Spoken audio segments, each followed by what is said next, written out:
Hello everyone. இப்போ நம்ம பார்க்க போகிறது சைக்காலஜியில் வளர்ச்சி நிலைகள், பேசஸ் ஆஃப் டெவலப்மெண்ட். வளர்ச்சி நிலைகளை பற்றி பார்க்க போகிறோம். வளர்ச்சி நிலைனா தெரியும். வளர்ச்சினா மனிதனுடைய வளர்ச்சி. விலங்குகளைப் போல தான் மனிதனுக்கு பிறப்பு முதல் இறப்பு வரை தொடர்ச்சியாக பல மாறுதல்களை அடைந்து வளர்ச்சி அடையுது. இத்தகைய மாறுதல்களை தான் வளர்ச்சி பருவங்கள் அல்லது வளர்ச்சி நிலைகள் என்று உளவியல் அறிஞர்கள் கூறுகின்றனர். நான் இது நாகராஜன் அவங்க புக்கிலேருந்து ரெஃபர் பண்ணி எடுத்தது. முக்கிய வளர்ச்சி நிலைகள் 2 நிலைகளில் காணப்படுது. வளர்ச்சி நிலைகள் ஃபஸ்ட்டு ப்ரீநட்டல் ஸ்டேஜ், பிறப்புக்கு முந்தைய நிலை. 2வது பிறப்புக்கு பிந்தைய நிலை, போஸ்ட்நட்டல் ஸ்டேஜ். இப்போ ஃபஸ்ட் நம்ம ப்ரீநட்டல் ஸ்டேஜை பற்றி பார்க்கலாம். பிறப்புக்கு முந்தைய நிலை 3 நிலையில் இருக்குது. என்ன நிலைனா ஜெர்மினல் ஸ்டேஜ், முளைநிலை, பிண்ட நிலை, எம்ப்ரியானிக் ஸ்டேஜ், அடுத்தது முதுசூல் நிலை, ஃபோயட்டல் ஸ்டேஜ். ஜெர்மினல் ஸ்டேஜ் எப்போனா முதல் 2 வாரங்கள். இது பிறப்புக்கு முந்தைய நிலை. எம்ப்ரியானிக் ஸ்டேஜ் 2 முதல் 8 வாரங்கள் வரை. முதுசூல் நிலை 9 வாரம் முதல் பிறப்பு வரை.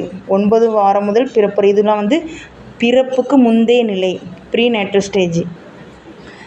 நெக்ஸ்ட்டு பிறப்புக்கு பிந்தைய நிலை. இது 6 பருவநிலையில் இருக்குது. எதுனா பிறப்புக்கு பிந்தைய நிலை, இதுதான் மெயின். இதில் தான் குமரப்பருவம், குழந்தை பருவம்லாம் வரும். அதை பற்றி பார்க்கலாம். 2வது பிறப்புக்கு பிந்தைய நிலை பற்றி நம்ம பார்க்க போகிறோம். ஃபஸ்ட்டு குளவி பருவம், இன்ஃபேன்சி. இது எத்தனை வயசு முதல்னா பிறப்பு முதல் 3 வயது வரை. எந்த பருவம்? குளவி பருவம். குளவி பருவம் பிறப்பு முதல் 3 வயது வரை. 2வது குழந்தை பருவம் அல்லது பிள்ளை பருவம். குழந்தை பருவம்னாலும் ஒன்று தான், பிள்ளை பருவம்னாலும் சேம் தான். சைல்டுஹுட். இது 2 வகை. எதுலாம் முன் குழந்தை பருவம், பின் குழந்தை பருவம். முன் குழந்தை பருவம் எதுனா எந்த வயது முதல்னா 3 to 6 வயது வரை. பின் குழந்தை பருவம் 7 முதல் 10 வயது வரை. குழந்தை பருவத்தில் 2, முன் குழந்தை பருவம், பின் குழந்தை பருவம். முன் குழந்தை பருவம் 3 to 6 வயது வரை. பின் குழந்தை பருவம் 7 முதல் 10 வயது வரை. நெக்ஸ்ட்டு குமரப்பருவம். இது மெயினானது, முக்கியமானது. இந்த இதுலேருந்து கண்டிப்பாக கொஸ்டின் வரும். அடோலசன்ஸ். இது 3 பிரிவு. குமரப்பருவம் 3 பிரிவாக இருக்குது. முன் குமரப்பருவம், குமரப்பருவம், பின் குமரப்பருவம். முன் குமரப்பருவம், குமரப்பருவம், பின் குமரப்பருவம். முன் குமரப்பருவம் எத்தனை வயது முதல் எத்தனை வயது வரைனா 11 வயது முதல் 13 வயது வரை. குமரப்பருவம் 13 வயது முதல் 15 வயது வரை. பின் குமரப்பருவம் 16 முதல் 19 வயது வரை. இதெல்லாம் என்ன பருவம்னா குமரப்பருவம். குமரப்பருவத்தில் 3 ஸ்டேஜ்.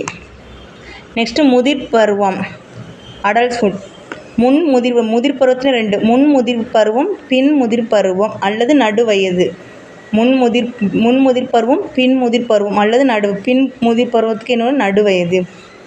முன் முதிர் பருவம் 20 முதல் 29 வயது வரை. 20 வயது முதல் 29 வயது வரை.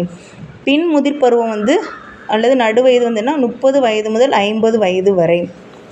நெக்ஸ்ட்டு தளர்வு பருவம், 50 முதல் 60 வயது வரை. முதுமை பருவம் 60 வயதிலிருந்து இறப்பு வரை. இதுதான் வளர்ச்சி நிலைகள். அதில் மெயினாக குமரப்பருவத்தை பற்றி நம்ம பார்த்தோம். அது பிறப்புக்கு பிந்தைய நிலையை பற்றி நம்ம இப்போ பார்த்தோம். ஓகே, எனக்கு தெரிஞ்சதை நான் உங்களுக்கு சொல்லியிருக்கிறேன். உங்களுக்கு பிடிச்சிருந்தா லைக் பண்ணுங்கள், ஷேர் பண்ணுங்கள், படிச்சுக்கிடுங்க. Thanks all.